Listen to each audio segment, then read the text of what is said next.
Saya kagum, setahu saya selama ini baru kota Jember yang ada wadah namanya menarik sekali.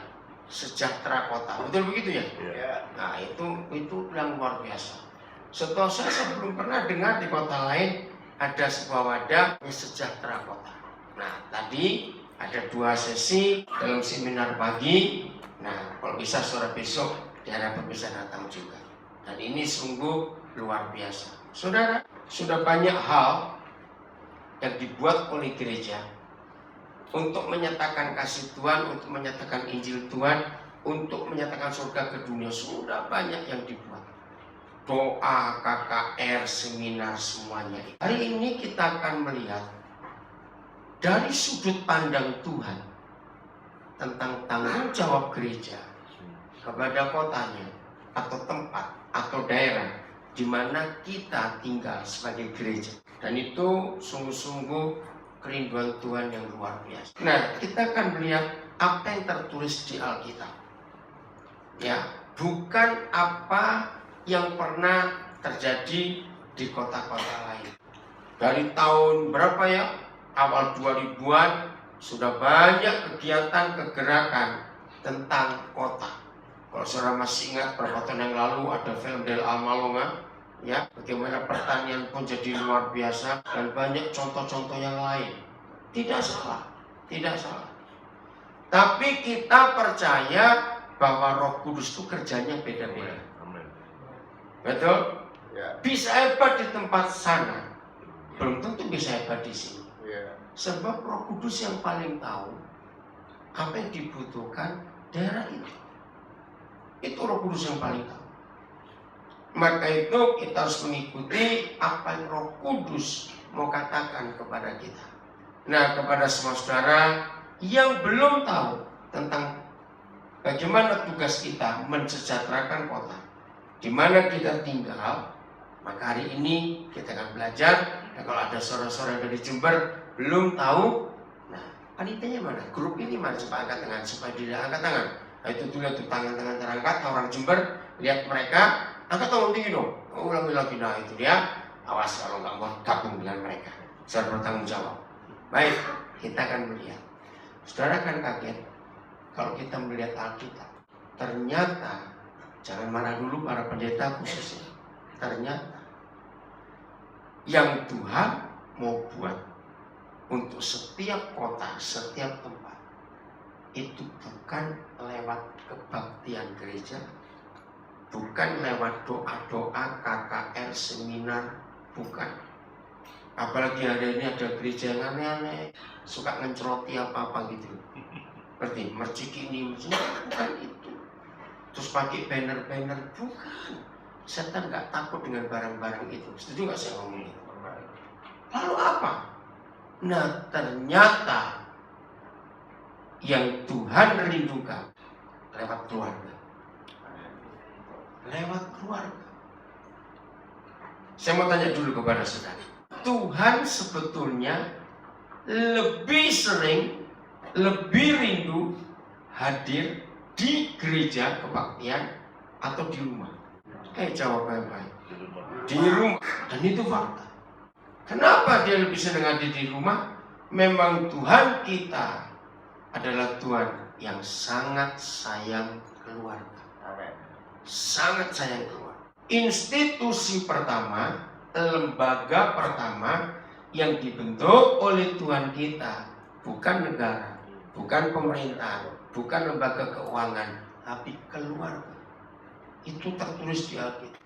Nah, bahkan kata berkat, ini yang saya kagum. Kata berkat yang pertama kali muncul di Alkitab justru di pernikahan. Kita lihat ayatnya, Kejadian 1:28. Hebat sekali Tuhan kita. Nah, mensejahterakan kota, ya harus menyatakan apa? Berkat. Nah, berkat itu hanya ada di keluarga. Lihat, Tuhan memberkati mereka. Lalu Tuhan berfirman kepada mereka beranak cucu. Siapa kata mereka di sini? Waktu itu Adam dan Hawa. Jadi berkat itu hanya ada di dalam pernikahan. Sebelum ada di tempat-tempat lain. Tapi yang ngeri, apa lawan katanya berkat? Kutuk. Mari kita jujur. Yang kita lihat hari-hari di sekitar kita itu lebih banyak berkat atau lebih banyak kutuk? Siapa ya? Lebih banyak mana? Kutuk. Ngeri sekali.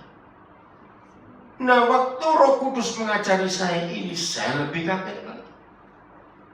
Ternyata pintu berkat dan pintu kutuk itu satu, yaitu pernikahan. Pernikahan yang benar pasti menghasilkan berkat. Pernikahan yang salah pasti kutuk.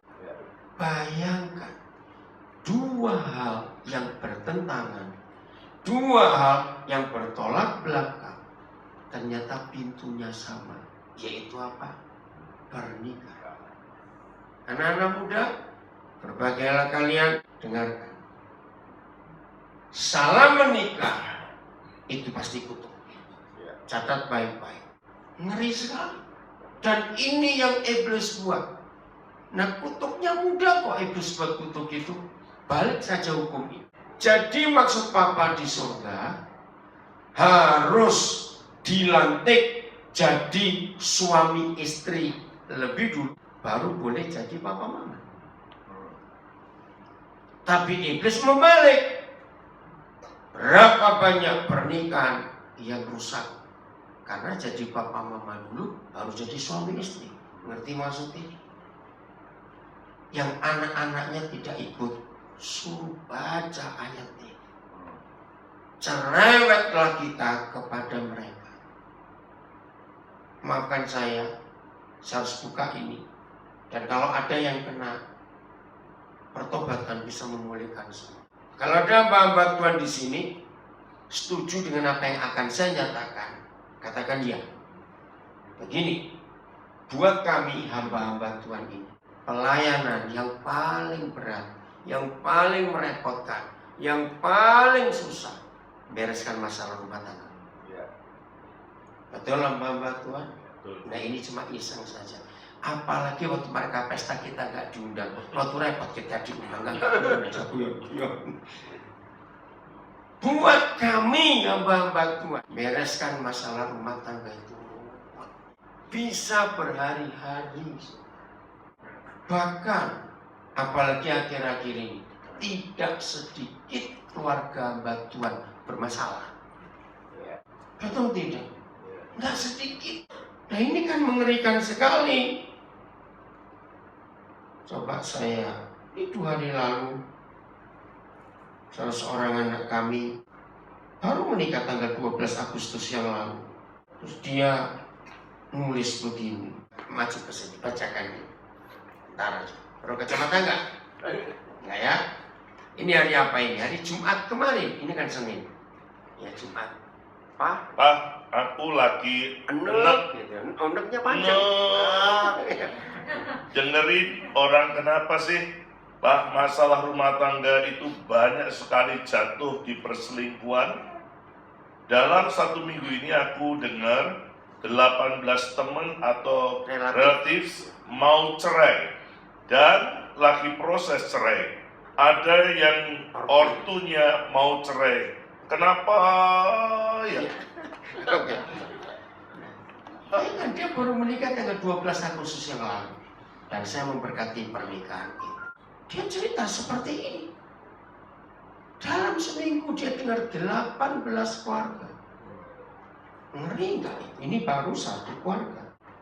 Nah, hari ini untuk membuat Jember jadi sejahtera, bereskan semua pernikahan di dunia. Karena itu sumbernya.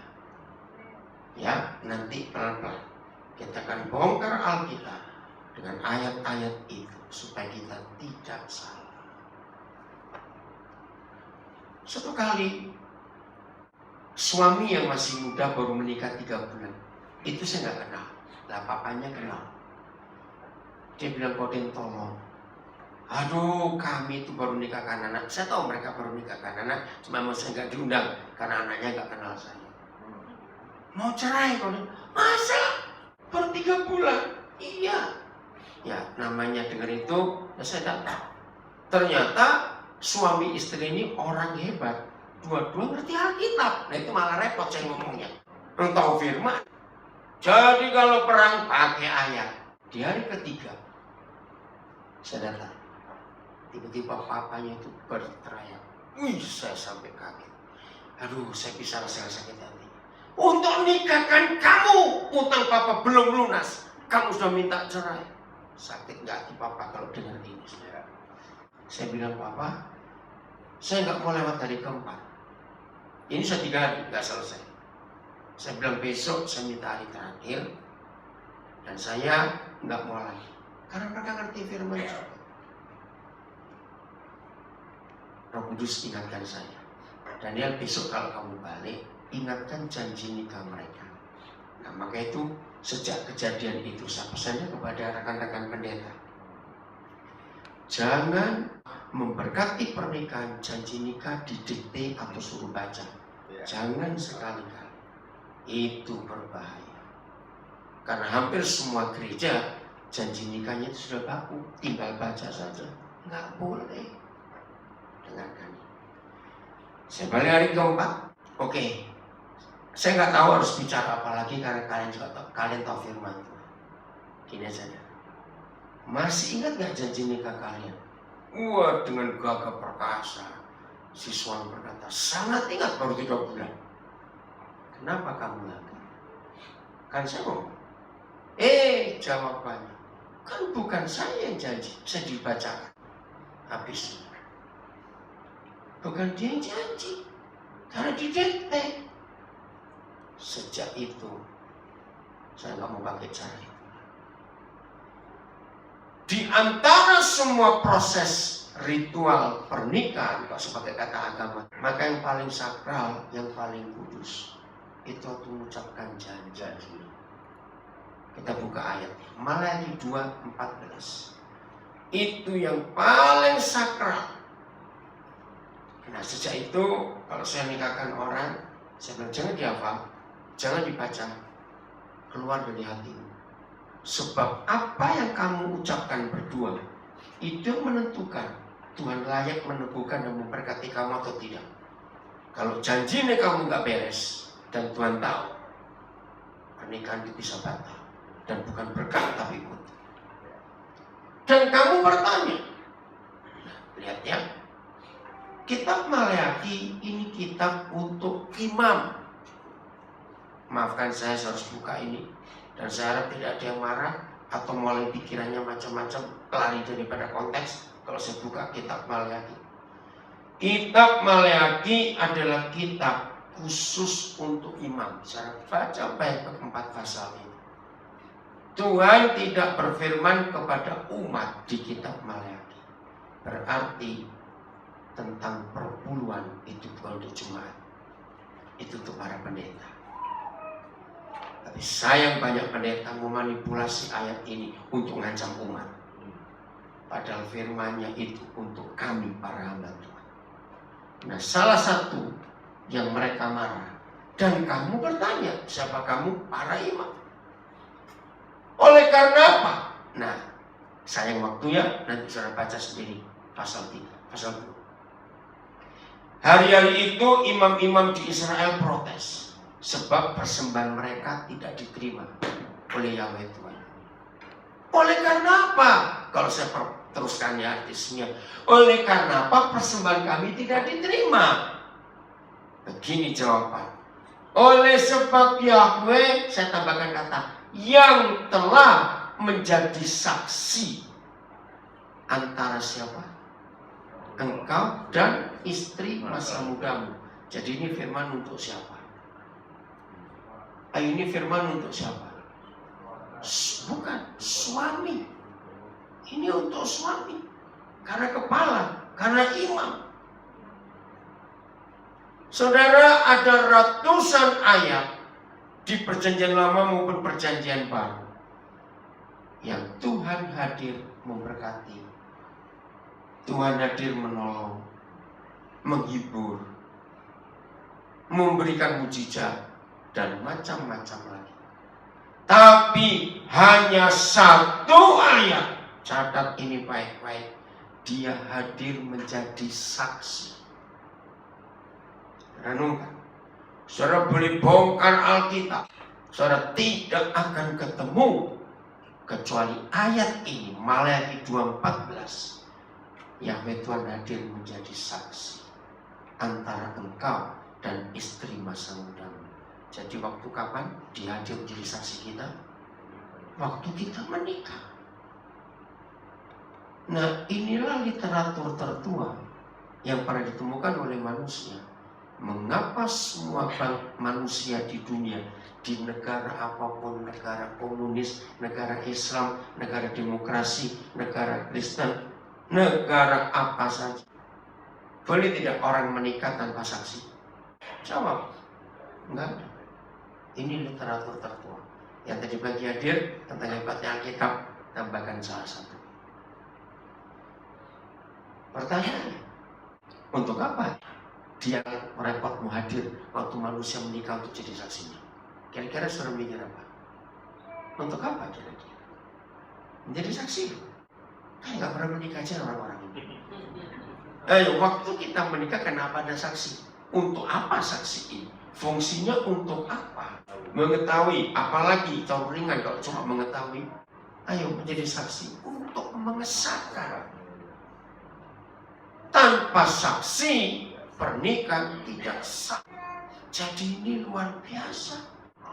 Oleh sebab Yahweh yang telah menjadi saksi antara engkau dan istri mudamu, yang kepadanya, kepada istrimu, engkau telah tidak setia. Padahal istrimu itu adalah teman sekutumu dan istri seperjanjianmu.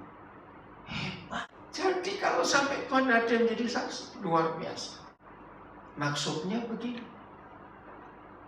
Awas kamu kalau sampai macam-macam dalam pernikahan. Aku yang menjadi saksi. Saudara, gara-gara ayat ini saya harus mempelajari sejarah gereja Eropa.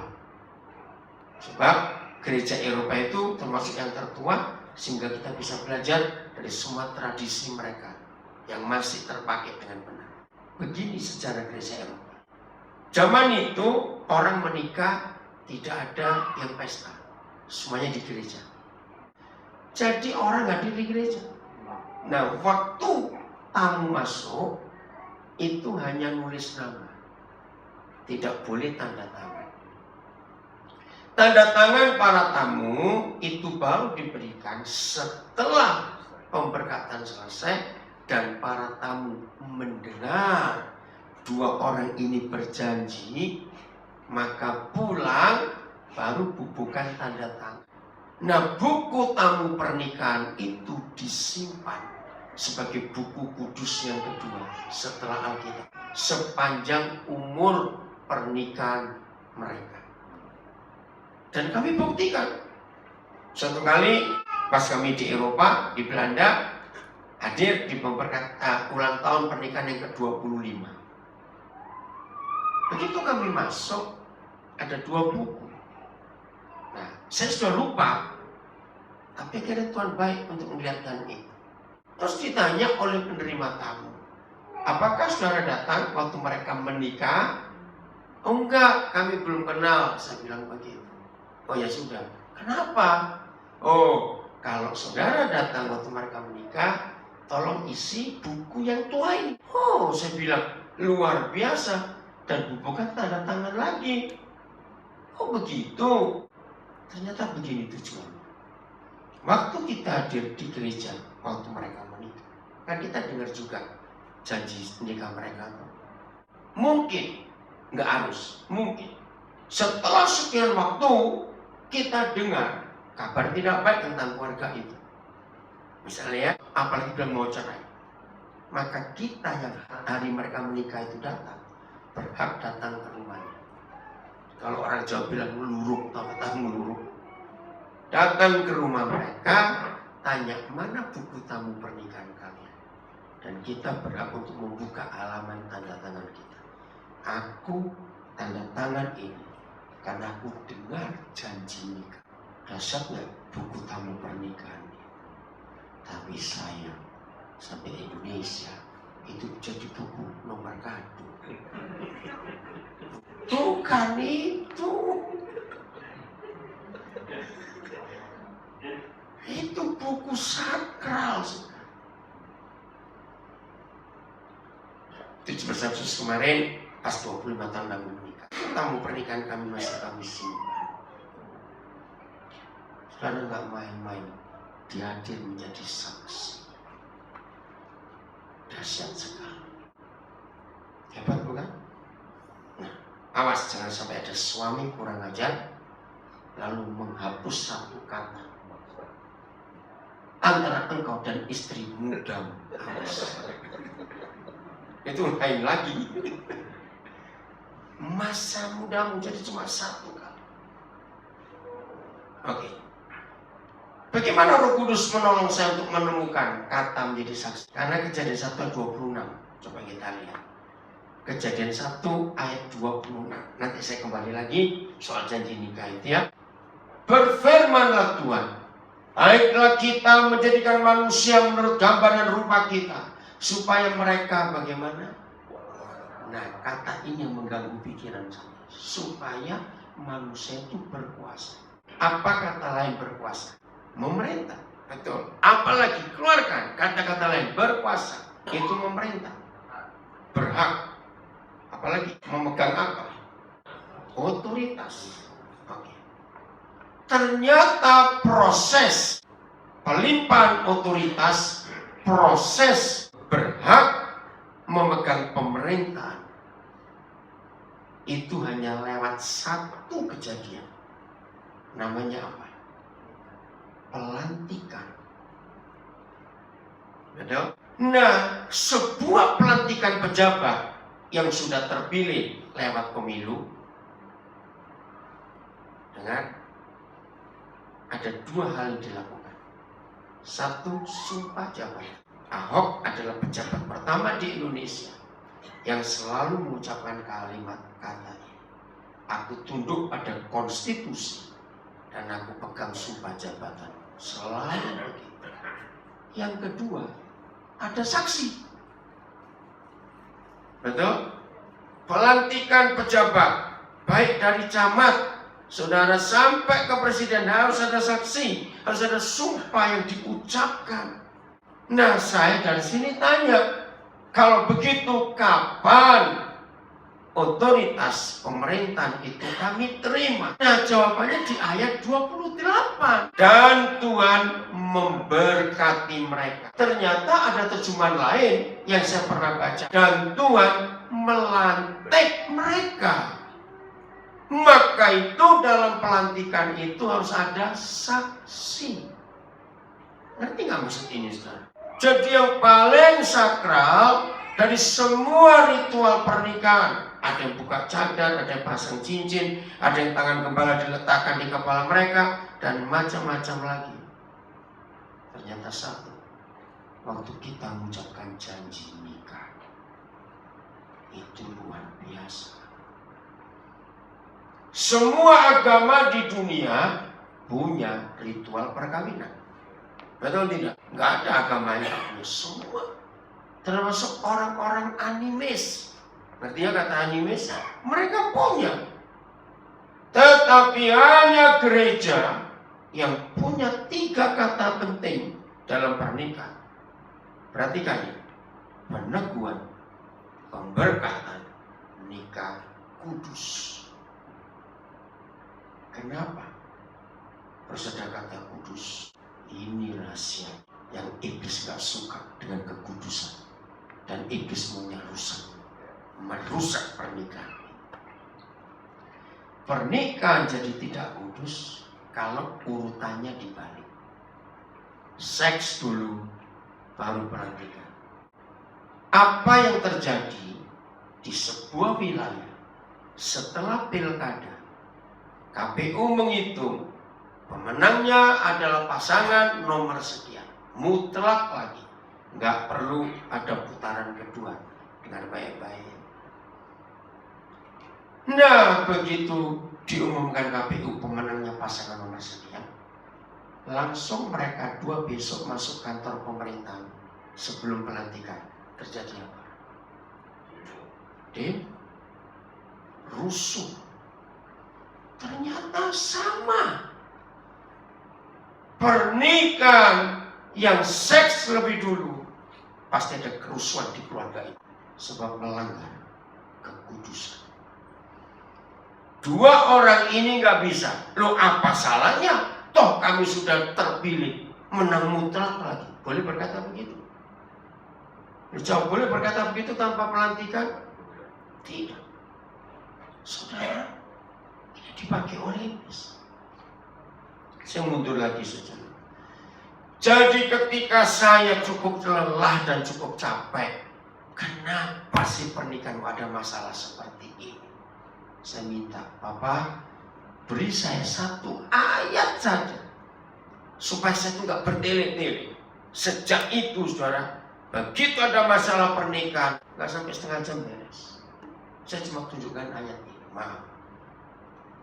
Begitu Roh Kudus tunjukkan saya ayat 28 ini, wih, saya yang repot. Ini kan masalah sangat pelik, sangat pribadi, urusan dua orang itu. Pokoknya begini. Mulai hari ini, maafkan saya harus ngomong ini. Karena kita bicara tentang sejahtera kota kita. Ternyata sejahtera kota kita harus dimulai dari pernikahan yang benar.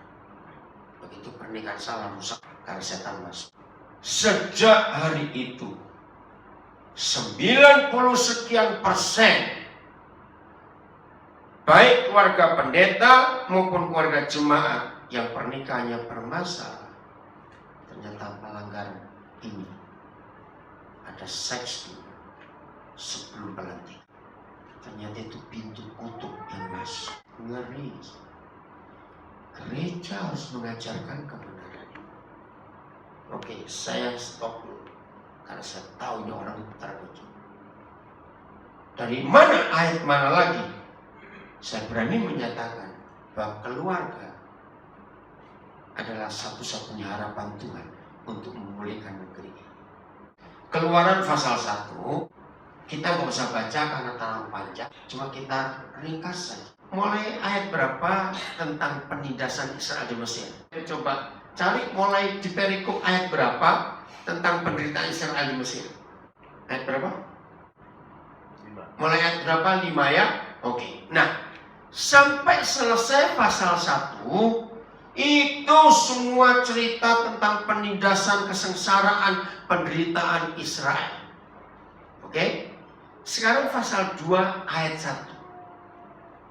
Apa yang muncul? Ini menarik sekali untuk kita pelajari. Seorang laki-laki dari keluarga Lewi kawin dengan seorang perempuan Lewi. Nah, dengar anak-anak muda, ini hukum kekal, katakan amin. Kalau sekalian menikah dalam nama Yesus, dengar anak-anak muda, dan papa mama harus cerewet kepada anak-anaknya demi kebenaran. Tidak boleh dengan yang tidak seiman dalam nama Yesus. Tuhan tidak bicara suku ya, maaf, bukan. Maaf, hanya ada 2 suku yang paling kurang ajar di Indonesia ini, Tionghoa dan Batak, itu paling kurang ajar.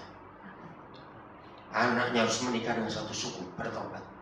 Tuhan tidak rasialis dalam nama Yesus. Setuju saya ngomong ini? Awas papa mama Tionghoa dan Batak. Kalau anak kita pacaran dengan ibu sesuku, awas. Tuhan gak suka. Dengar, satu-satunya hak yang tidak pernah Tuhan berikan kepada manusia. Waktu kita mau lahir, Tuhan gak pernah tanya, kamu mau milih lahir dengan suku apa? Setuju saya ngomongin? Semua hak bebas kita. Cuma lahir dengan suku apa, itu urusan Tuhan. Cadang. Maka itu rasial, itu setan. Itu kekejaman yang Tuhan sangat tidak suka. Yang Tuhan larang adalah yang tidak satu roh, yang tidak seiman. Saya tahu ada orang-orang marah dengan ini. Saya berantas betul. Saya pernah nikahkan anak pendeta tanpa orang tuanya. Sebab orang tuanya rasialis. Itu jahat di mata Tuhan. Maaf saya harus ngomong. Ada suku-suku lain juga seperti itu, tapi tidak sekeras dua suku ini. Betul saya ngomong? Harus berubah. Itu sadis betul. Lanjut, jangan terpengaruh dengan kata ini. Masih banyak kita pelajari. Oke? Masih banyak penting. Udah bertobat pokoknya. Jadi yang dari Lewi harus dengan yang Lewi. Bukan sukunya, rohnya. Yang gelap nggak bisa bertemu dengan yang terang. Yang terang nggak bisa ketemu dengan gelap. Itu prinsip kita. Nah, ini kan luar biasa. Di tengah-tengah penderitaan bangsa ini, ternyata Tuhan nggak cari tentara, Tuhan nggak cari polisi, nggak cari raja, nggak cari apa-apa, cari keluarga. Maka lahirlah siapa? Di Keluaran 2, Musa. Dan akhirnya Musa menyelamatkan bangsa itu. Bukti kedua, Hakim-Hakim 13. Lihat ayat 1 ada apa di ayat 1. Ya, Hakim-Hakim 13. Maaf saya masih ngomong ini. Jahat kalau kita menganggap hanya orang Tionghoa dan orang Batak paling baik. Salah atau betul? Jawab, salah atau betul kalimatnya? Salah. Ada nggak orang Tionghoa di penjara? Ada nggak orang Batak di penjara? Ya sudah. Jangan sombong kita. Orang Israel melakukan pula apa yang jahat di mata Yahweh. Sebab itu Yahweh bagaimana? Menyerahkan mereka ke dalam tangan orang Filistin. Dalam tangan musuh. Satu generasi. 40 tahun itu satu generasi. Tiba-tiba ayat 2 bunyi begini. Lihat ayat 2. Pada waktu itu ada seorang dari Zora, dari keturunan orang Dan, namanya Manoah, istrinya mandul, tidak beranak. Logikanya nyambung gak? Sebuah bangsa yang ditindas oleh musuh 40 tahun, tiba-tiba Tuhan ngomong ada keluarga mandul. Di semua penderitaan sebuah daerah, sebuah bangsa, Tuhan gak cari gereja, gak cari tentara, gak cari raja, cari keluarga. Yang Tuhan harapkan adalah anak-anak keluarga orang benar di daerah ini yang akan tampil. Akhirnya Musa tampil, akhirnya Simpson tampil, dan penderitaan mereka selesai. Keluarga ini luar biasa. Anak-anak kita yang dinantikan untuk memulihkan. Maka itu sepanjang sejarah penulisan kitab suci, Tuhan tidak pernah tidak melibatkan keluarga. Selalu keluarga. Kenapa ada Yusuf? Yusuf jadi apa masih ingat? Kenapa ada Daud? Betul nggak contoh ini? Kenapa? Dan luar biasa Tuhan. Keluarga. Kalau saudara buka kitab raja-raja, ya, luar biasa. Setiap nama raja disebut, selalu ada akhiran dan nama ibunya. Selalu, saudara. Di seluruh kitab raja-raja, setiap kali ada raja baru yang tampil, selalu ada akhiran nama ibunya. Berarti menunjukkan keluarga, mama punya peranan untuk membuat anak-anak yang akan jadi apa.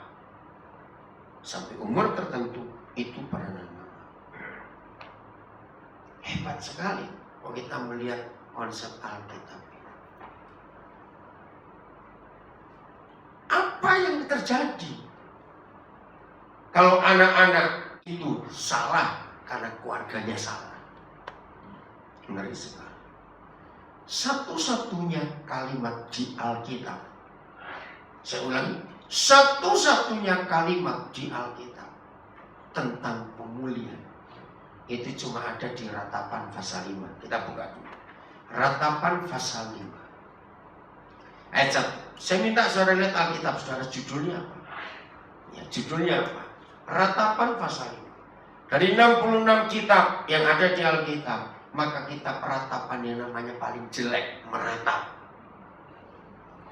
Kenapa? Memang ada penderitaan luar biasa. Apa judulnya? Nah, doa untuk pemulihan. Jadi kalau saudara bergerak dengan nama Sejahtera Kota, itu luar biasa. Maka ini yang harus dipulihkan, bukan yang lain. Pelan-pelan.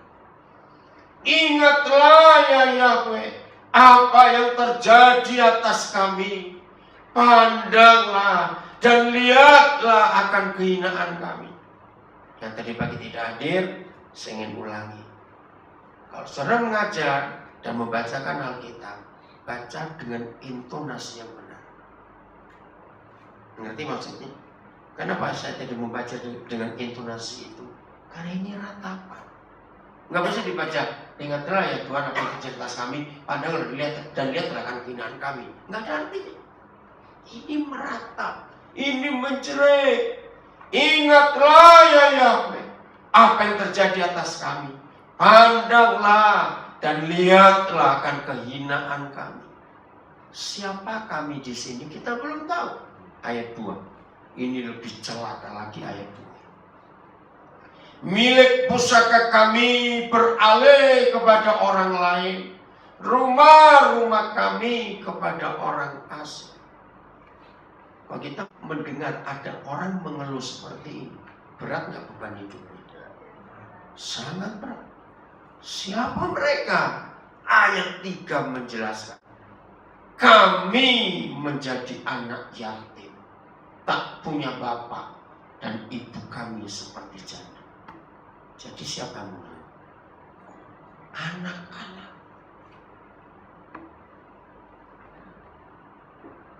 Saya ulangi lagi, tidak ada ayat lain, tidak ada kalimat lain di Alkitab bicara tentang doa pemulihan kecuali ratapan 5 ini. Saudara-saudara di Jember, karena saudara tergabung dalam Sejahtera Kota, mulai hari ini urus anak-anak itu. Mereka ada di sekitar kita. 3 dulu. Nah, yang mengganggu saya adalah dan ibu kami seperti janda. Saya bingung, kenapa janda dikatakan seperti? Kok tidak sekedar ibu kami janda? Oh, ternyata ada rahasia yang luar biasa di dalam. Disebut janda itu kalau sudah menikah, suami cerai atau meninggal. Tapi setelah kita teliti kasus yang dinubuatkan ini terjadi di zaman kita. Saudara pasti menemukan kasus ini dan makin hari jumlahnya makin banyak. Ada banyak perempuan punya anak tidak punya suami. Mereka ini yang disebut seperti janda. Karena bukan janda, tidak menikah kok. Tapi ada anaknya. Maka itu ceritanya, kami menjadi anak yatim. Terus tak punya bapak. Saudara, ketika Roh Kudus membongkar ini, hati saya hancur betul-betul. Begini. Saudara pernah melihat enggak? Ada satu perempuan, anaknya 3, kira-kira aja saya ngomong asal-asal. Anaknya 3, bapaknya 3 atau bapaknya 2. Pernah nggak lihat seperti itu? Jawab pernah tidak. Mulai hari ini jangan salahkan mereka. Maka itu tolong anak-anak muda jaga dirimu supaya kasus ini terjadi. Satu hari Roh Kudus menolong saya untuk saya bisa merasakan perasaan perempuan seperti ini. Sejak itu saya punya belas kasihan untuk anak-anak mereka. Bayangkan, anggap aja kita ini semua perempuan itu. Entah terjadi apa, pokoknya kita sudah punya anak, tapi ditinggal oleh bapaknya. Artinya, Namanya perempuan, perlu pendamping. Jawab jujur aja, kita mikir diri kita. Perlu pendamping nggak kita? Perlu.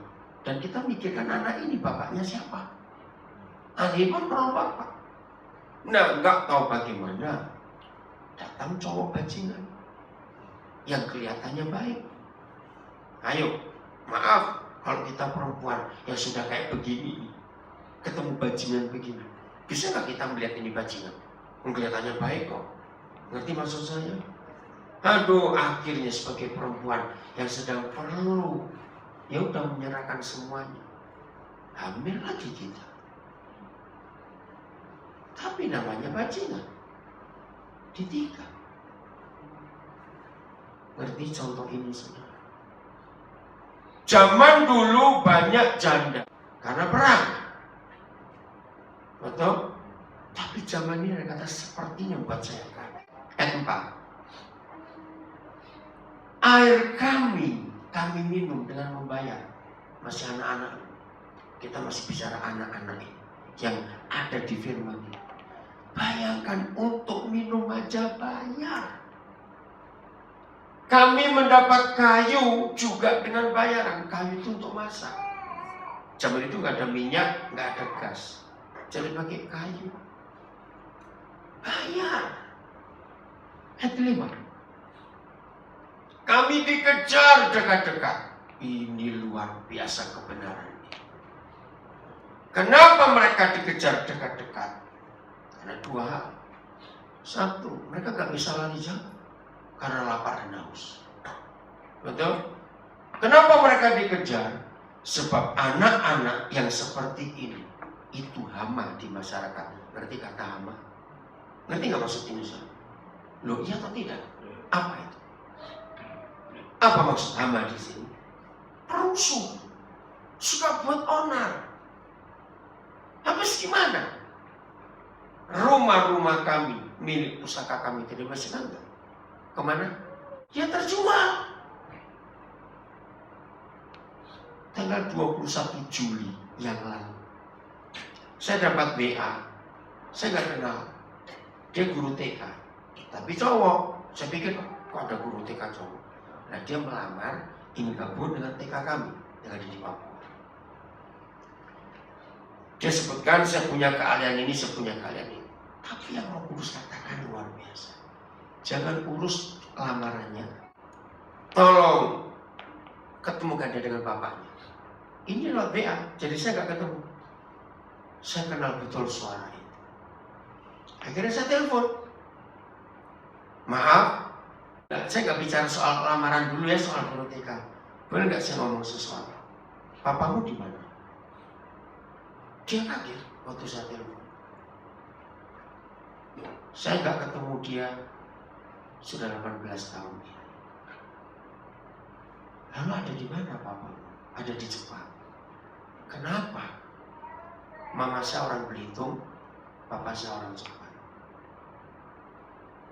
Waktu saya umur 3 tahun, Papa saya pulang ke Jepang. Ternyata sampai Jepang dia sakit, stroke, dan sampai ini nggak bisa kembali ke Indonesia. Dia minta, anak ini anak satu-satunya. Dia minta supaya saya bisa ketemu, tapi mama nggak punya uang. Dia pun nggak bisa kirim uang kepada saya. Saudara, hari itu Tuhan pulihkan dia. Nanti tanggal 18 Desember, istri saya sudah beli tiket untuk dia pulang ke Jepang ketemu bapaknya. Waktu istri saya mendengar itu, bilang, anak ini kasihan. Nah, yang saya mau ceritakan adalah Desember ini juga rumah peninggalan papanya digadaikan oleh mamanya karena ditipu oleh seorang pria. Habis. Tapi ada harapan. Kalau nanti anak ini pulang ke Jepang cerita ke papa. Ngerti ya? Jadi kasus seperti ini banyak ada di antara kita.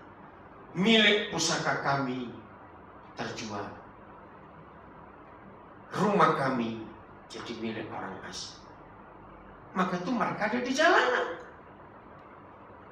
Dan memulihkan kota, mensejahterakan kota, harus mikir anak-anak. Kami dikejar dekat-dekat.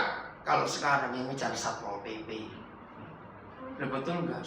Karena ini hama, perusak. Jangan marah pada mereka mulai hari ini. Kasihani mereka. Kami lelah. Bagi kami tidak ada istirahat. Betul. Terus ayat 6. Ayat 6 ya. Kami mengulurkan tangan kepada Mesir. Apa lambang Mesir bagi perjanjian lama? Dunia. Sihir, penyembahan berhala. Untuk apa? Dan kepada Asyur. Asyur itu ngeri. Kalau kita baca perjanjian lama, Asyur adalah bangsa yang dewanya, persembahannya adalah anak-anak yang dikorbankan. Karena apa mereka lari begini? Ayo baca. Lapar. Hanya untuk cari makan. Terserah dah mau diapakan. Pokoknya kami bisa makan. Luar biasa. Yang hadir tadi bagi masyarakat kesaksian Pak Pendeta Ishak Setiawan dari Pasirian, hebat sekali. Terus ini yang ngeri. Ayo kita baca sama-sama. 1, 2, 3. Yang kuat tuh suaranya begitu. Bapak-bapak kami berbuat dosa, mereka tidak ada lagi, dan kami yang menanggung kedurjanaan mereka. Ngenes gak baca ini? Saudara jangan main-main. Saya minta maaf lagi. Berapa tahun saudara jadi Kristen? Maaf saya cuma tanya, bukan untuk menghakimi. Sudah berapa kali pernah dengar khotbah ratapan 5? Berarti pertanyaan saya, sering atau jarang atau tidak pernah? Tidak pernah. Ini kesalahan gereja. Kenapa ini disembunyikan? Kalau tertulis dengan jelas. Karena gereja hanya bicara soal duit dan duit. Tobat para pendeta bajingan itu. Yang hanya merampok uang jemaat. Dan untuk keperluannya sendiri. Yang tersinggung berarti itu orangnya. Dalam nama Yesus. Stop bicara perpuluhan. Yang hanya untuk memperkaya diri. Apalagi pakai ancaman. Sering dengan pendeta khotbah perpuluhan pakai ancaman. Mari tobat. Tuhan tuh gak pernah ngancam. Preman yang ngancam. Setuju saya ngomong ini? Pertama kali saya ke kantor KPK di Jakarta. Waktu itu kami buat penelitian soal korupsi. Nah, saya termasuk salah satu yang bicara. Harusnya para pendeta itu diaudit, diperiksa oleh KPK. Setuju nggak, saudara? Setuju. Harus. Karena sejarah mencatat pencucian uang itu paling aman di dalam agama. Betul? Itu sejarah. Dan ini kejahatan. Maka itu mulai hari ini untuk Sejahtera Kota perhatikan anak-anak. Bapak-bapak kami berbuat dosa. Mereka tidak ada lagi. Dan kami menanggung kedurjanaan. Ngeri sekali. Ayo kita cari mereka. Ayat berikut. Kami anak-anak ini kan cari makan. Kerja. Di orang-orang kaya. Nah, pelayan-pelayan orang kaya itu yang memerintah mereka. Itu arti yang sesungguhnya. Jadi kami gak bisa lepas dari tangan mereka. Karena lapar tadi itu. Sampai segitunya anak-anak ini. Jadi mulai hari ini, sejahterakan kota. Selamatkan anak-anak yang tercecer di terminal. Di mana lagi, di pasar, di jalanan. Bawa mereka pulang. Kalau perlu Pak Ishak nanti saksi lagi yang tadi siang itu luar biasa. Pasiran kan nggak jauh, nggak sampai 2 jam dari Jember. Coba tengok pelayanan mereka. Bagaimana ada anak-anak yang diasuh diambil dari pasar, dari jalan, dari emperan toko. Pasal 4. Judulnya apa? Sengsara Sion yang dahsyat. Sion itu bicara gereja. Aneh. Mengapa gereja bisa sengsara dan dahsyat lagi? Ternyata ini penyebabnya. Nah lihat, ini kan kitab Pratapa. Jadi 2 huruf A dan H jangan asal dibaca. Kamu bilang A, enggak. Ini meratap. Sungguh pudar emas itu. Emas murni itu berubah. Batu-batu suci itu terbuang di pojok tiap jalan. Saya bersyukur ketika Roh Kudus mewayukan ini untuk memulihkan. Dimanapun kita berada, ingat anak-anak. Saudara, kalau emas murni bisa pudar, berarti parah nggak kerusakan? Parah. Karena emas itu nggak bisa pudar. Tapi ini begitu parahnya. Emas murni itu berubah. Seharusnya nggak mungkin. Batu suci itu terbuang di pojok tiap jalan. Nanti kita akan lihat, ternyata ini anak-anak itu lagi. Pelan-pelan. Pojok tiap jalan. Saya nggak tahu di kota Jember cuma pojok itu mana saja. Tapi begini pertanyaan saya. Biasanya siapa yang kumpul di pojok-pojok tiap jalan? Orang muda atau orang tua? Pasti anak-anak muda. Kalau orang tua yang nggak tahu diri aja ngapain kumpul di sini? Maaf saya ngomong. Yang berikut, biasanya jam berapa kumpulnya mereka di pojok tiap jalan? Anak-anak muda. Malam. Ketiga, biasanya anak-anak muda yang kumpul malam-malam di pojok tiap jalan itu dilakukan seringkali negatif atau positif. Nah, mulai hari ini tolong saudara yang tergabung dalam Sejahtera Kota, coba kalau malam meluyur sebentar, bawa sesuatu, makanan, apa minuman, duduk dengan mereka di pojok-pojok tiap jalan, hanya untuk dengar mereka mau cerita apa. Ada yang pulang selesai dulu. Kita mau memulihkan negeri ini.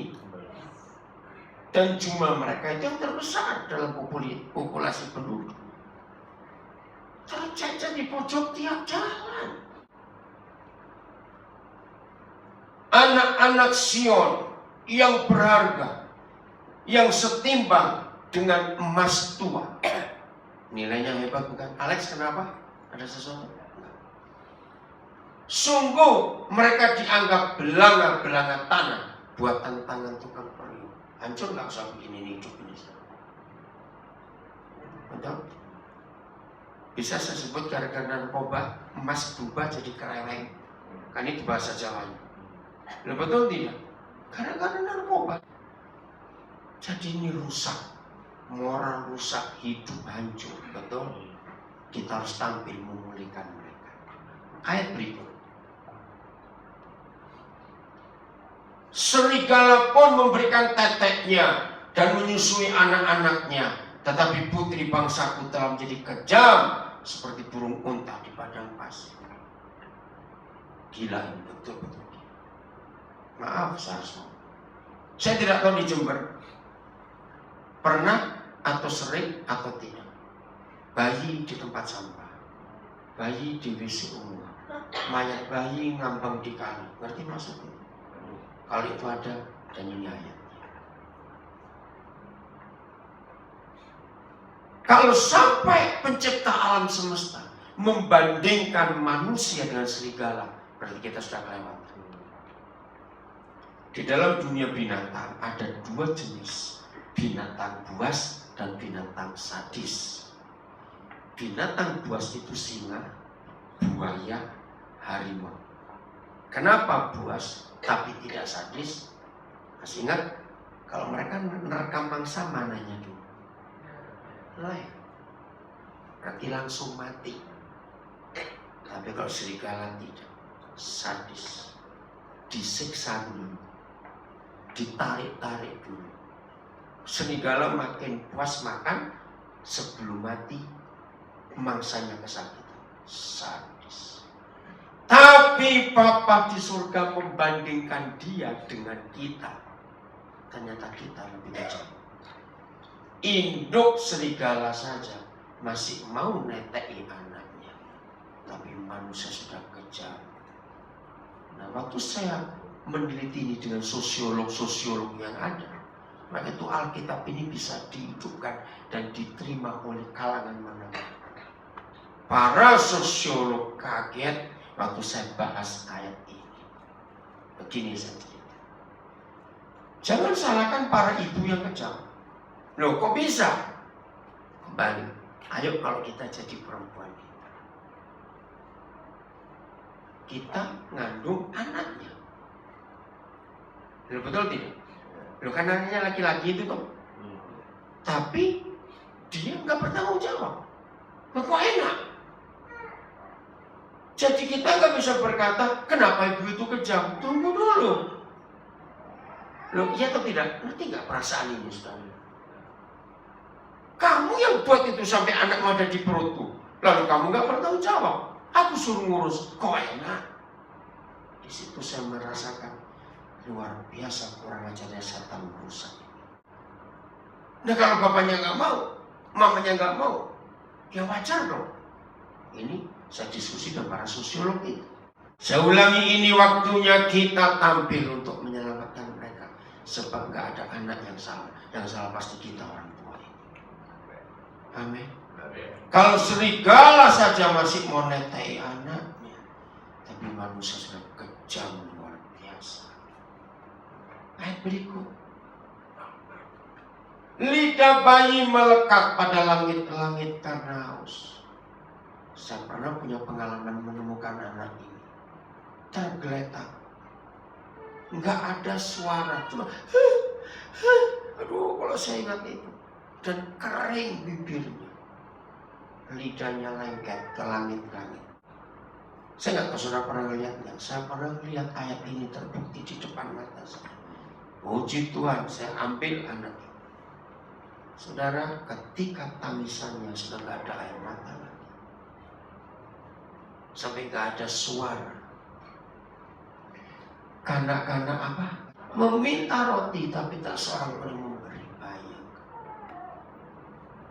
Ini bukan cuma sekedar roti untuk perut, tapi rasakan anak-anak merindukan kasih sayang.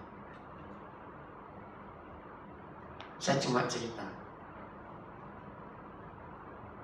Berkali-kali saya punya pengalaman bawa bayi-bayi itu. Istri saja nggak berani. Setiap kali saya bawa bayi itu naik pesawat, sampai hari ini belum pernah bayi itu nangis. Dan ke Papua loh saya bawa, itu berjam-jam. Pernah satu kali saya bawa bayi dari Batam, umur 8 bulan. Ayahnya meninggal waktu dia umur 3 bulan dalam kandungan. Waktu bayi ini lahir, ibunya jadi TKW ke Arab, dititip dengan tetangganya. Setelah umur 4 bulan, nggak ada kabar, uang nggak datang. Si tetangga bingung, siapa bisa hidupi anak ini?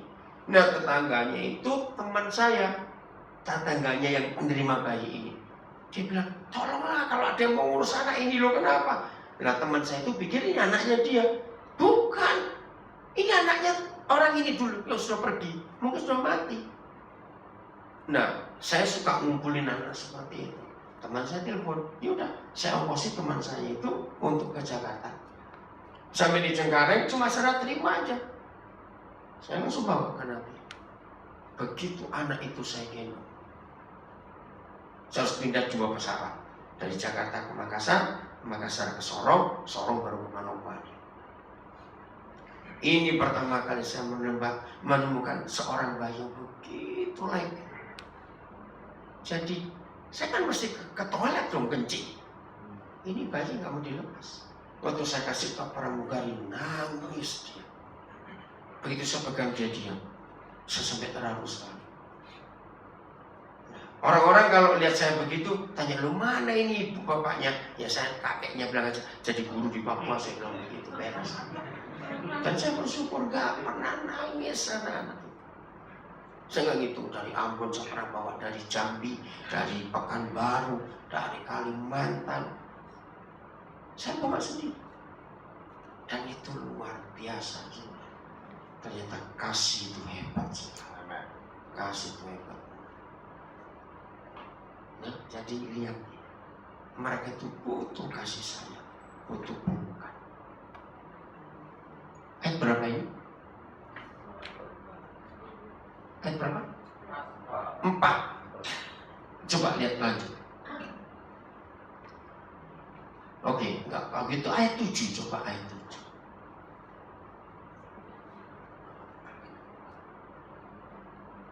Maaf, 10, maaf ya. Ayat 10. Ya, ngeri sekali. Baca sama-sama. 1, 2, 3.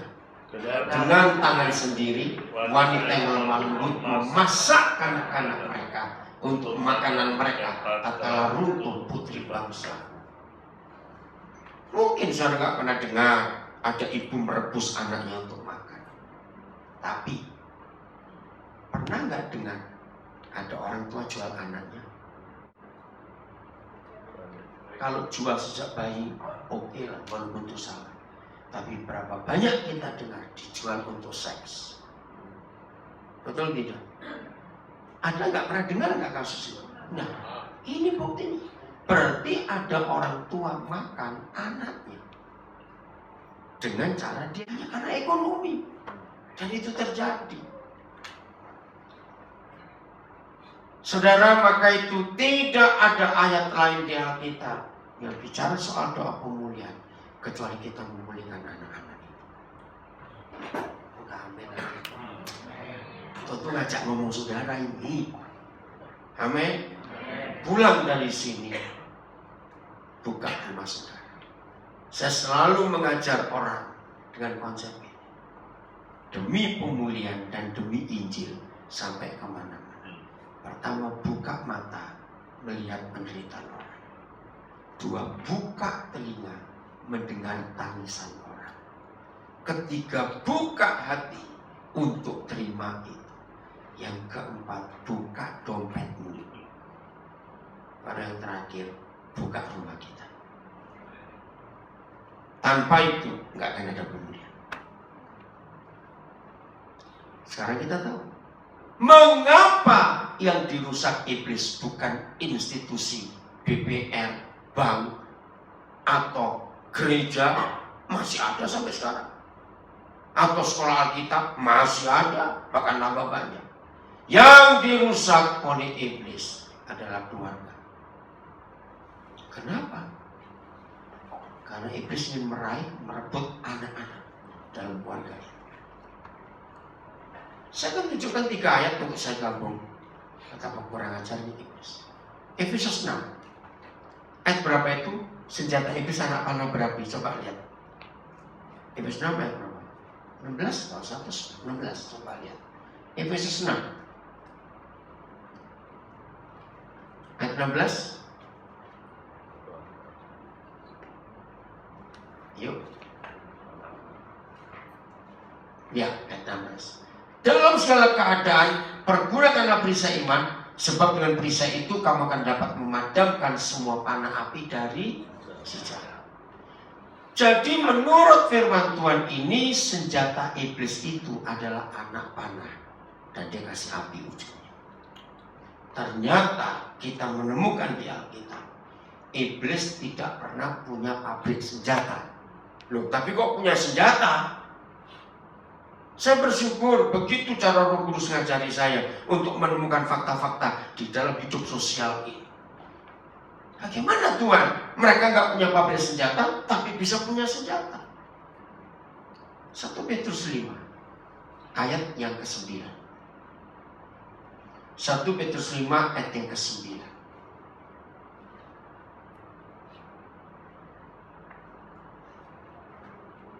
Oh, ayat 8, maaf, ayat 8. Saya salah, maaf, ayat 8. Sadarlah dan berjaga-jagalah, sebab siapa? Lawanmu si iblis bagaimana? Berjalan keliling sama seperti singa yang mengaum-ngaum dan mencari orang yang dapat ditelannya. Nah, siapa orang-orang ini yang bisa ditelan? Anak-anak. Anak-anak. Saudara, maka itu hari ini kita lihat iblis mentarget anak-anak itu. Ingat peristiwa di Kendari? Ngikuti enggak? Itu kan anak-anak. Terus tadi sore ada berita ketangkap berapa orang yang buat video seks untuk anak-anak. Ngeri sekali. Anak-anak jadi sasaran iblis. Nah, siapa anak-anak itu? Mazmur 127 ayat 3. 4 ayat 4. 127 ayat yang keempat. Seperti apa? Ayo baca, seperti apa? Anak-anak panah di tangan pahlawan, demikianlah anak-anak pada masa muda. Nah, 3 ayat ini yang memberitahu kita iblis tidak pernah punya pabrik senjata, tapi kok bisa punya senjata. Jadi anak-anak panah itu siapa? Anak-anak kita. Termasuk anak-anak di ratapan 4, ratapan 5 tadi. Begitu anak-anak panah ini tidak ada yang memiliki, tidak ada yang melindungi, tidak ada yang menjaga. Coba lihat ayat 5 di 127. Bagus sekali ayat 5. Berbahagialah orang yang telah membuat penuh tabung panahnya dengan semuanya itu. Ia tidak akan mendapat malu apabila ia berbicara dengan musuh-musuh di pintu gerbang. Ternyata ini rahasia. Sehebat apapun anak panah, kalau nggak punya pahlawan yang membidikkan, anak panah ini bisa sampai ke target, ke sasaran tidak? Tidak. Maka itu anak-anak muda mau dengar, saya punya kalimat yang sangat jelek dan banyak orang tidak suka, tapi saya katakan ngomong. Awas kamu, asal kawin, asal beranak saja. Ngerti kalimat ini? Kalau saudara asal kawin, asal beranak saja, itulah anak-anak panah yang diambil oleh iblis. Jadi senjata mereka, karena nggak diurus. Anak-anak panah runcing, tajam, kuat, tapi nggak punya tabung panah. Jadi apa? Jawab, jadi apa? Rusak, kena panas, kena hujan. Nah, siapa tabung panahnya? Papa mama yang harmonis. Begitu papa mama harmonis, anak-anak itu rasa aman. Katakan amin. Maka itu sejak hari ini sadar, begitu kita dua suami istri papa mama dirusak iblis, sadar sasarannya bukan kita yang kecil-kecil ini. Setuju ya? Ingat itu baik-baik.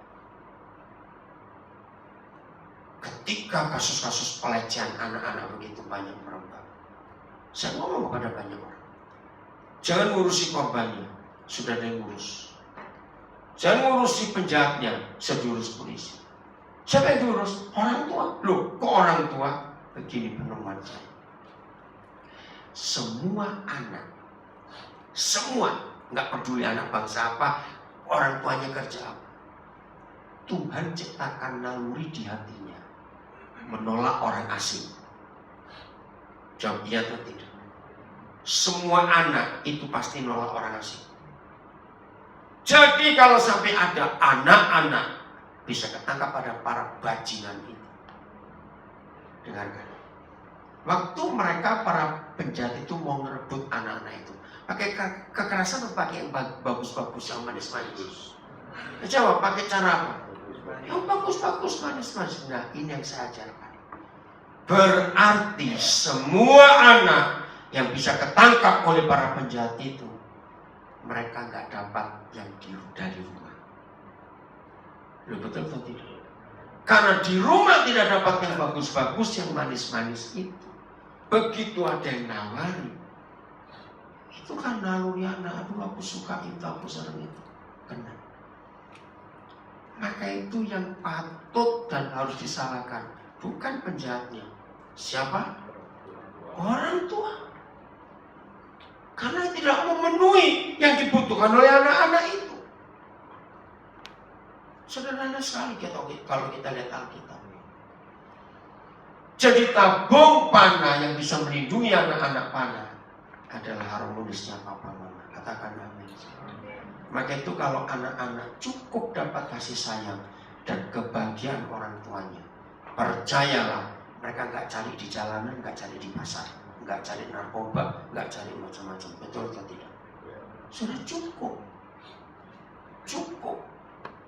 Tapi karena nggak cukup, maka itu mereka cari di luar. Ayat 127. Nah ini yang belum menikah harus dengar. Inilah satu-satunya ayat dalam seluruh perjanjian lama di mana Tuhan itu khawatir dan tidak percaya. Aneh bukan? Kok bisa Tuhan khawatir tidak percaya? Ya. Nyanyian Ziarah Salomo. Jikalau bukan Yahweh yang membangun rumah, sia-sialah usaha orang yang membangunnya. Nah kalau kita cuma baca rumah begitu saja, kita nggak tahu itu rumah. Lihat ayat 3. Nah ini ada terjemahan yang salah di ayat 3. Sesungguhnya anak-anak, coret habis kata lelaki. Ini terjemahannya ngawur. Kejam sekali ini, saya nggak setuju. Bayangkan kalau cuma anak-anak lelaki yang milik pusaka daripada Yahweh. Ya, anak perempuan siapa? Salah besar. Soalnya lihat bahasa Jawa, bahasa Madura, bahasa Inggris, bahasa Jerman, bahasa Mandarin. Nggak ada kata lelaki. Ngawur. Sesungguhnya anak-anak adalah milik pusaka daripada Yahweh, dan buah kandungan adalah suatu upah. Perhatikan. Kalau ayat 1 bicara rumah, lalu di perikop ini ayat 3 bicara anak-anak, berarti rumah apa? Ayo jawab rumah. Rumah tangga. Jadi satu-satunya hal yang Tuhan tidak percaya kepada manusia ketika kita bangun rumah tangga. Dia berkata, kalau bukan aku, percuma usaha. Katakan amin. Berarti mudah atau susah menikah itu? Susah. Tolong ya yang sudah menikah, jawab dengan kencang suaranya pertanyaan saya. Yang belum menikah, buka kuping. Dengar ya, dengar. Jawab ya, yang sudah menikah. Oke. Betul atau salah bahwa tidak ada dua orang di dunia ini yang begitu sering saling menjengkelkan kecuali suami istri? Yang kuat kok satu-satu. Yang belum kawin buka kuping. Serius, betul tidak? Walaupun keluarga pendeta, ada saja yang buat saling jengkelkan. Maka itu dia berani berkata, kalau bukan aku yang bangun keluargamu, sia-sia. Karena sulit menikah itu. Hebat sekali firman. Maka itu yang pingin kawin bertobat kamu. Menikah itu susah. Pestanya gampang, gak punya duit bisa ngutang. Maaf. Tapi tidak begitu ceritanya. Betul? Benar? Nah, maka itu kenapa iblis rusak keluarga? Karena iblis tahu ingin cari anak-anak. Supaya dihancurkan, supaya dirusak anak-anak itu. Ngeri sekali. Efesus 4 ayat 26. Efesus 4 ayat 26. Kita melihat kebenaran di sana hebat sekali. Apabila kamu menjadi marah, perhatikan firman ini. Apabila kamu menjadi marah, berarti boleh marah atau tidak artinya? Nah, itu dia. Hah, saya pikir marah kok disuruh. Coba, siapa Temi tadi kamu siapa? Temi. Bahasa Inggrisnya, ayat ini. Saudara kan kaget. Disuruh, kalau bahasa Inggrisnya disuruh. Kalimat pertama saja. Apabila kamu menjadi marah, be angry. Tahu artinya? Marah. Ya, marah kok disuruh. Coba kembali ke ayat bahasa Indonesianya. Hebat sekali. Gara-gara ayat ini saya harus bertemu 2 psikolog master. Satu master psikologi lulusan Maranatha Bandung, satu master psikologi lulusan Sugio Pranoto Semarang. Saya diskusi dengan mereka tentang ayat ini. Di dalam psikologi, ya dengar ya, di dalam psikologi, orang yang marah dan tidak dilampiaskan itu jadi penyakit. Betul? Ayat ini bicara suami istri. Ini yang saya kagum. Jadi suami istri boleh marah. Katakan amin. Jadi yang belum menikah tidak boleh marah. Kalau mau marah, menikah. Itu arti ayat ini. Dan ini sungguh luar biasa. Marah. Tapi jangan berbuat dosa. Marah yang bagaimana? Tidak berbuat dosa. Teruskan. Iya, artinya coba baca pakai terjemahan bebas. Nggak usah kaku pada ayat ini. Artinya, bagaimana marah tidak berdosa? Kalau iya, sebelum matahari terbenam harus berdamai. Dan kalau seorang yang tahu bahasa Yunani hebat. Tensesnya ayat ini present continuous tense. Artinya lakukan setiap hari tanpa putus. Wih, enak sekali. Loh, kok gak amin lagi? Jadi suami istri bertengkarlah dari pagi sampai sore. Begitu sore berdamai. Sorry ya, hari ini salah, ampun ya, ampun. Nah, karena ini, dengarkan, saya berikan contoh. Biasanya suami istri bertengkar itu kapan? Biasanya pagi, siang, sore, malam. Biasanya. Ayo. Kok sombong betul kayak gak pernah bertengkar aja? Biasanya kita suami istri bertengkar kapan? Ya waktu kumpul di rumah tuh. Kapan itu? Ya sore, malam. Ya sekarang sudah bisa pakai WA, bisa bertengkar pagi juga. Saudara hebat sekali. Jadi sore itu punya 2 arti dalam ayat ini. 1, kalau menggunakan hukum Yahudi, matahari terbenam itu hari baru. Karena orang Yahudi bukan sepeda dengan internasional. Kalau internasional itu waktu Gregorius, artinya hitungan hari itu jam 12 malam. Itu hari baru. Tapi orang Yahudi itu matahari terbenam. Maka itu kalau saudara belajar tentang Sabat, itu dimulai Jumat sore. Maka itu Yesus betul-betul ada 3 hari dikubur, bukan 2 hari. Karena Jumat, Sabtu, Minggu pagi 3 hari, karena dihitung 3 malam. Dan hebat sekali cara penghitungan. Jadi waktu masuk hari baru, berdamailah. Tapi arti kedua begini, secara umum. Ada orang kaya punya ide bagus, nyokolahkan anak di sekolah yang mahal, panggilkan guru les yang hebat. Tapi saya tanya, kalau hampir tiap malam papa mamanya bertengkar, anak ini bisa pintar gak sekolah? Gak bisa. Tiap kali mau tidur, anak ini was-was, ribut lagi gak ya? Ribut lagi gak ya? Betul tidak? Begitu bertobat papa mama, bertobat, kasihan anak. Tapi kita jangan bertengkar.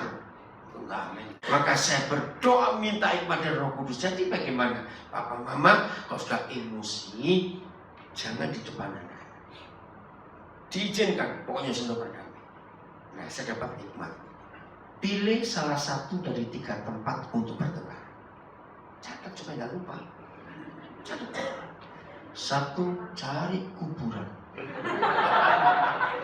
Bertengkarlah di situ, teriak-teriaklah, penghuninya nggak dengar. Luar biasa Tuhan mereka ini. Yang kedua, cari lapangan, teriak langsung ada yang dengar. Pokoknya jangan di depan. Saudara, mungkin ada di antara kita waktu masih kecil, kita lihat papa mama bertengkar. Kita takut atau, boleh lanjut atau gimana? Ayo gimana? Waktu lihat papa mama bertengkar, kita bagaimana? Takut, kita nangis. Betul tidak? Enggak ada anak yang setuju papa mama bertengkar, tidak ada. Penderitaan berat buat anak-anak. Setuju saya ngomong ini? Begitu, apa yang kita alami kecil, yang kita lakukan pada si kecil sekarang. Stop. Kasihan mereka. Mereka tidak pernah minta untuk dilahirkan. Tidak ada seorang pun anak di dunia yang pernah buat proposal dulu sebelum lahir, tolong lahirkan saya dong. Ngawur. Untuk maka itu ketika mereka tidak minta dilahirkan, lalu mereka lahir dari kita dan kita sakiti, itu sakitnya dalam sekali. Saya dapat ini dari kalimat-kalimat ini. Lama sekali saya baru menemukan. Saya dulu sering dengar anak berkata, kenapa aku dilahirkan? Pertama saya dengar itu saya marah padanya. Kamu anak kurang ajar, gak tahu berterima kasih. Tapi setelah makin lama, makin banyak, makin sering, termasuk saya keluar negeri, loh kok sama juga. Akhirnya dari marah saya berubah, saya buat penelitian. Kenapa sih ada anak-anak bisa ngomong, kenapa aku dilahirkan?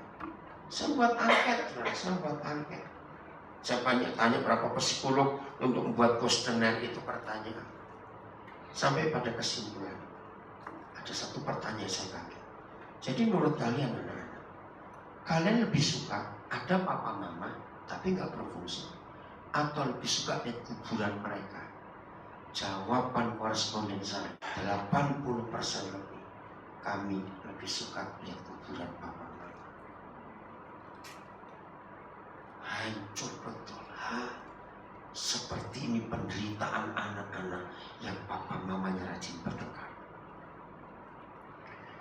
Sejak saya mengerti hukum ini, kalau ada papa mama tidak mau bertobat, hobinya bertengkar terus, saya berkata, matilah kamu.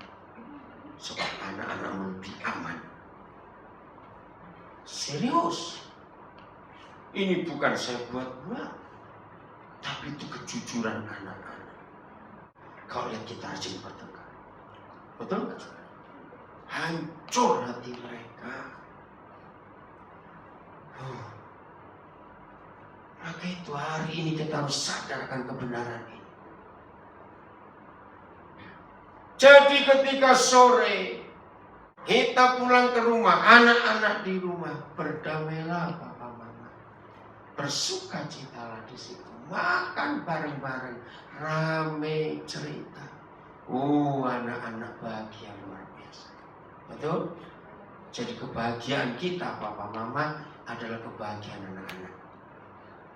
Buat mereka nggak perlu iPad, tablet yang mahal-mahal, asal papa mama bahagia, kami ikut bahagia. Setuju semua? Tidur mereka nyenyak, makan mereka nikmat, belajar mereka tenang, mereka jadi orang-orang hebat. Sampai ini, itu jangan egois. Hanya untuk kepentingan kita ribut.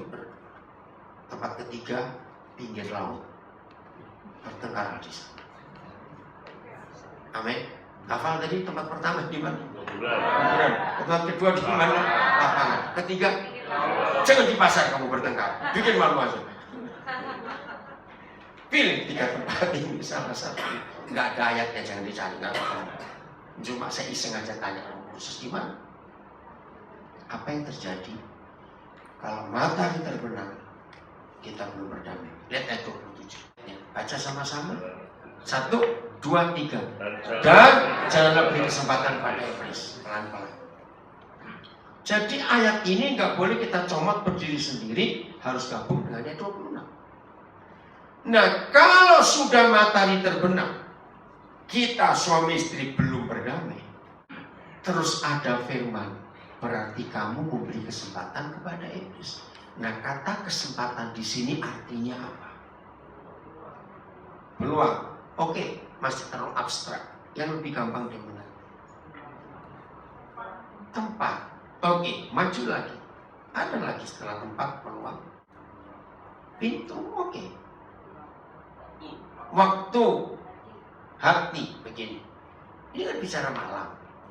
Saya pakai ilustrasi. Kalau saudara punya tamu terus kemalaman, nggak bisa pulang. Nah itu loh saya bilang. Betapa gobloknya suami istri yang menginapkan iblis di rumahnya. Lu betul tidak? Orang Jawa bilang baik goblok. Kita boleh tertawa, tapi mari kita rendah hati. Pernah nggak kita menginapkan iblis di rumah? Kalau kita lagi jengkel dan pasangan kita nggak berdamai, ngeri saudara. Dan ini logika anak-anak Roh Kudus mengajarkan saya sampai era. Semua tamu yang nginap di rumah kita, wajar atau tidak kalau kita nggak menyediakan sarapan? Jawab, tidak wajar. Masa ada tamu, ya cari makan sendiri, enak aja. Suara kita tertawa, tapi ini yang kita pelajari dengar. Berarti kalau kita nggak berdamai suami istri setelah matahari terbenam, berarti malam itu kita ngundang iblis minum. Ini yang Roh Kudus ajarkan saya sampaikan. Berarti iblis perlu makan. Dalam nama Yesus, catat, sampaikan kepada semua orang. Makanan iblis di rumah kita adalah anak-anak kita. Maka itu 90% anak-anak bisa kena narkoba, kena free sex. Pasti karena papa mama tidak harmonis. Iya atau tidak?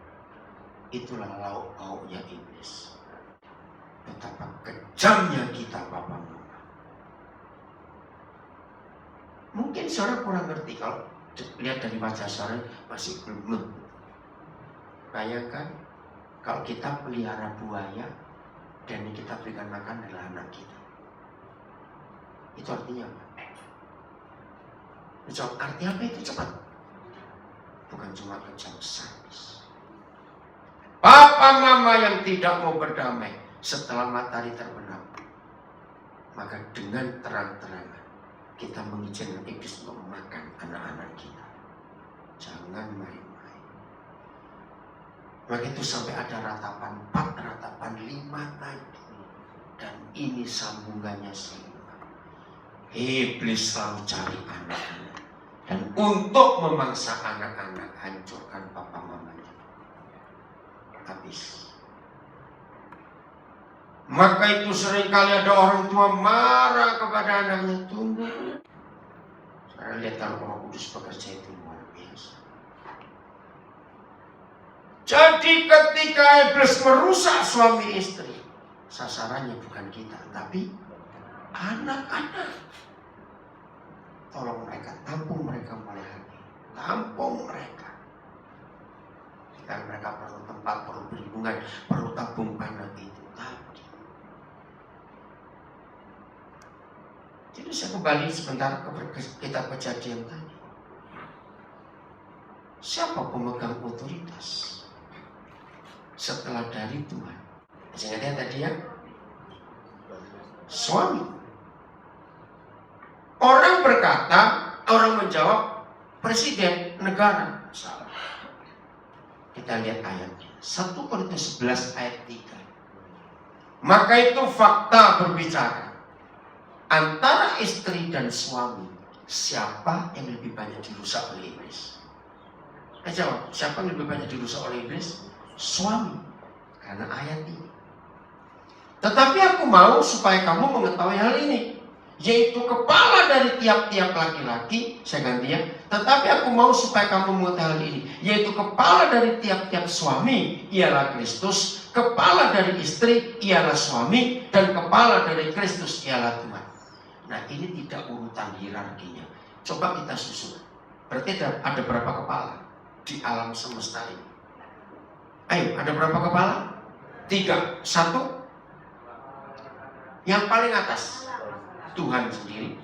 Setelah Tuhan turun otoritas kepada Tuhan. Bukan, jangan dulu. Tuhan Yesus. Setelah Tuhan Yesus baru suami. Jadi pelimpahan otoritas dari pemilik otoritas bukan kepada presiden, Bukan kepada raja, tapi kepada suami. Maka itu suami dirusak oleh iblis. Ngeri sekali. Bayangkan apa yang terjadi kalau negara atau dunia nggak ada otoritas. Kacau. Seperti itu keluarga yang nggak ada otoritas. Maka itu sasaran empuk iblis selalu suami. Anak-anak lagi dengar baik-baik. Cepat. 1 Korintus 7 ayat 1. Wah, saya pusing dengan ayat ini.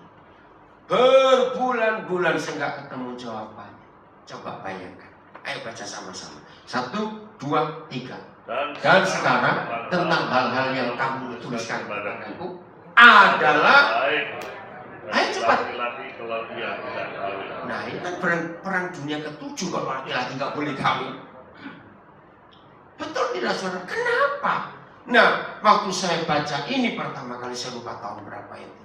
Terus saya ngomong, Papa, bukankah di Kejadian 2 ayat 18 Papa berfirman tidak baik kalau manusia itu seorang diri saja. Tapi kenapa sekarang di perjanjian baru Tuhan melarang lebih baik laki-laki nggak kawin? Saudara dengar ini jawaban Roh Kudus.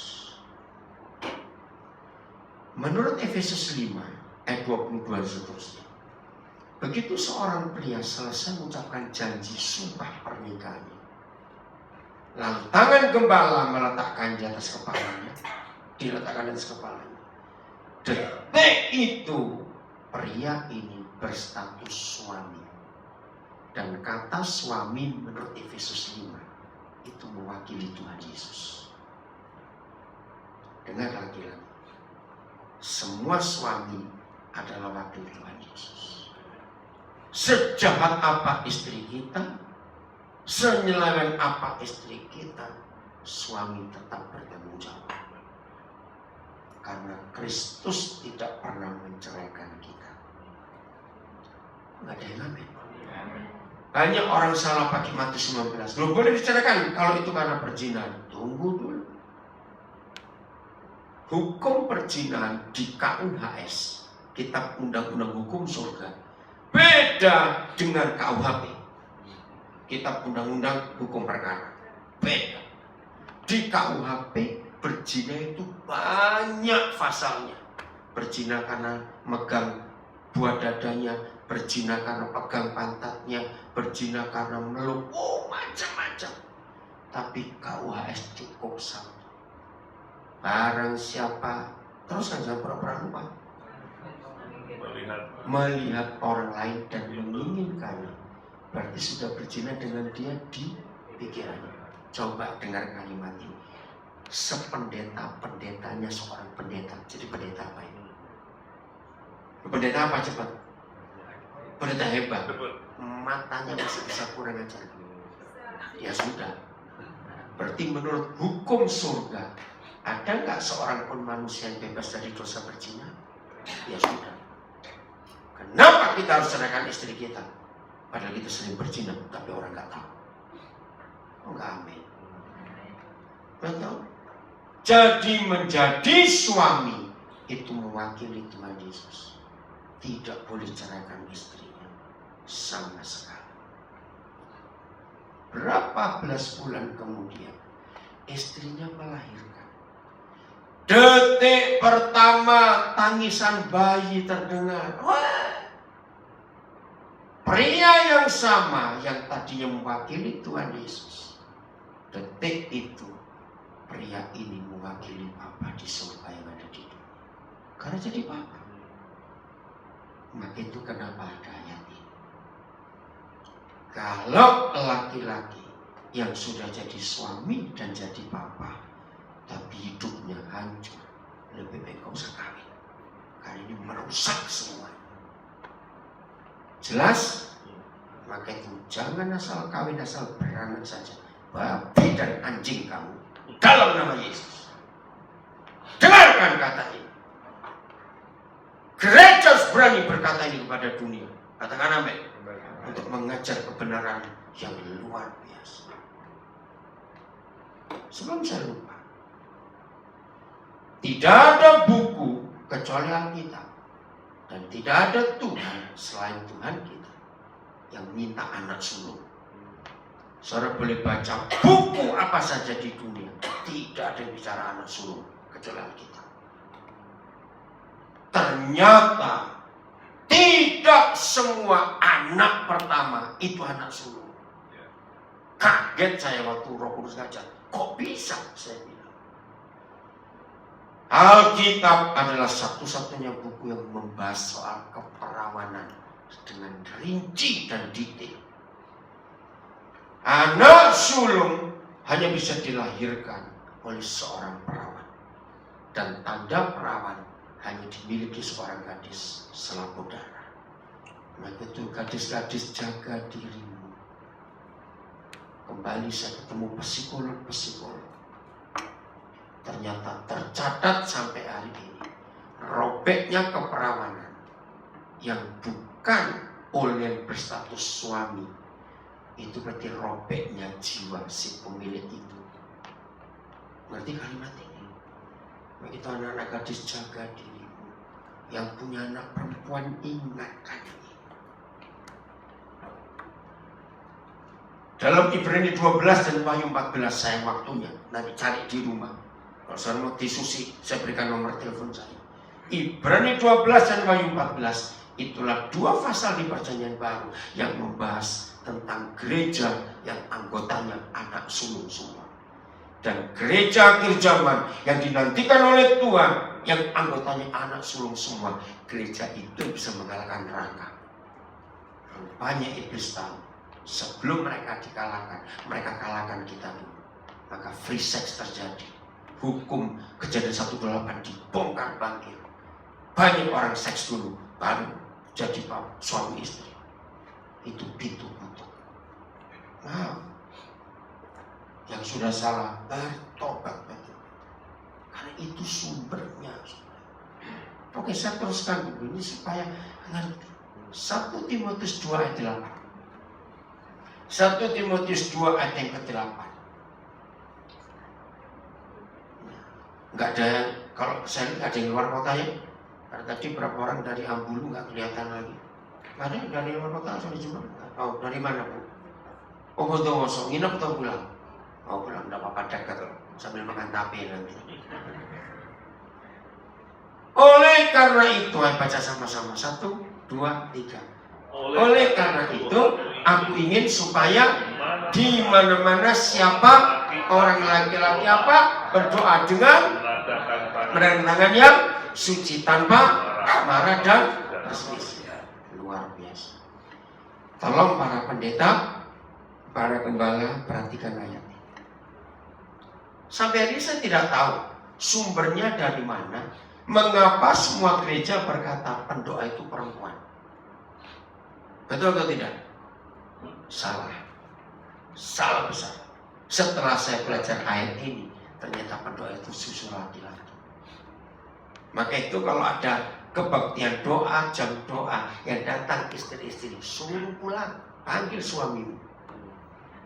Dengar bapak-bapak yang hobinya titip doa kalau istrimu lagi ke gereja, bertobat kamu, baca ayat ini.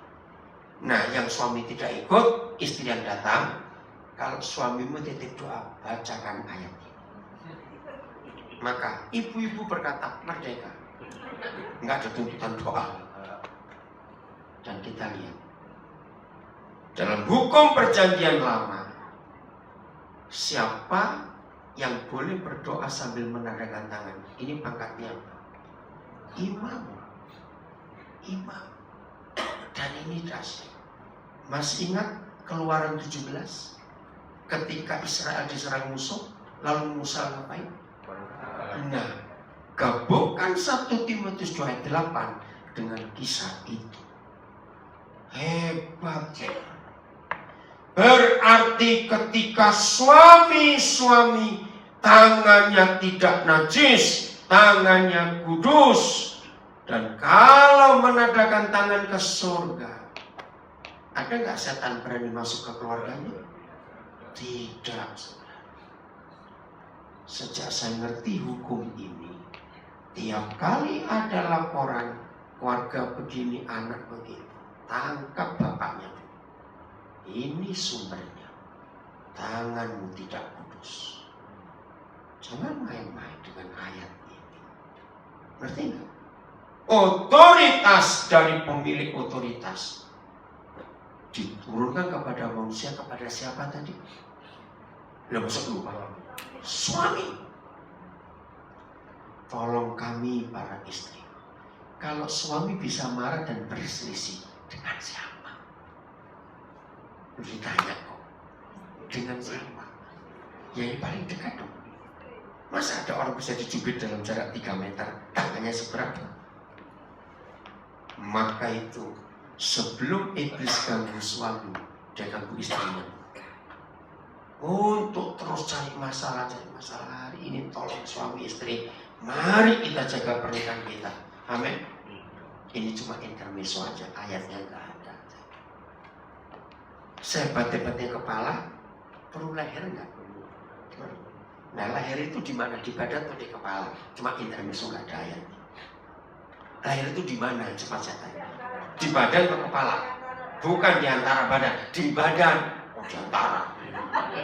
Betul nggak? Leher itu di badan, nempel. Tolong istri, jangan goyang terus, kami pusing. Ngerti istilah itu? Ya cuma istilah. Inilah hukum tentang suami istri di Alkitab. Oh, masih banyak saudara, masih banyak. Besok kita akan lanjutkan, tapi hebatnya luar biasa. Mengerti? Jadi hari ini yang mendengar firman ini dan hobi saudara rajin bertengkar, milih bertobat atau mati, selesai. Kok tertawa? Betul? Kasihan anak-anak kalau kita nggak mau bertobat. Bahkan saya pernah iseng aja. Kalau ada anak-anak nangis-nangis bilang, oh kenapa papa mama berkelahi terus? Kasih duit, suruh buat ring tinju. Ngerti maksudnya? Papa mamanya suruh gebuk-gebukan, mau 20 ronde silakan. Tapi daripada nggak mau bertobat, ribut terus. Logikanya ya, makin lama usia pernikahan, logikanya. Berarti kita berdua makin saling kenal atau makin saling nggak kenal? Jawab cepat. Oh betul saling kenal. Nah kalau kita dua saling kenal, makin kenal, logikanya pertengkaran kita bertambah atau berkurang? Nah kita, loh, nggak, berarti itu nggak kenal itu kalau begitu. Ya kita sambil tertawa, tapi ini masalahnya. Harusnya makin tua kan makin berhikmat, betul? Makin tua itu makin berwibawa. Jangan makin tua, makin kayak anak kecil, ribut aja. Ingat pilihannya tadi apa? Loh, pilihannya itu apa? Bertobat atau mati? Udah, itu saja. Daripada ada potret serius, anak-anak akan bahagia. Siap jadi berkat untuk anak-anak di kota ini?